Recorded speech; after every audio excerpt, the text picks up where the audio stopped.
Salom farzandlarim, o'g'lim Saddam, qizim Dinora, kenjatoyim Yashnar. Yaxshimisizlar? Yaxshi yuribsizlarmi? Dadajonisiz, siz ham yaxshimisiz? Farzandlarimiz sizni qiynab qo'rmadimi? Mana 9 yildirki men sizlarni Allohning uyidan kuzatib turibman. Dadajonisiz, sizni yoningizda bo'la olmaganim uchun, ko'z yoshlaringizni arta olmaganim uchun meni kechiring. O'g'lim Saddam, sen yaxshimisan? O'g'ling Muhammad Yasin ham yaxshimi? Qizim Dinora, sen yaxshimisan? Mendan keyin qiynalmayapsanmi?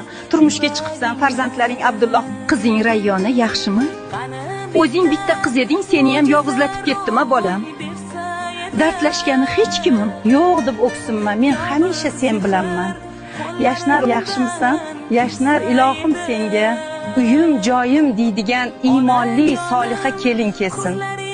Sendan umidlarim katta. Jonim farzandlarim, men sizlarni juda ham yaxshi ko'raman. Oqibatli bo'linglar.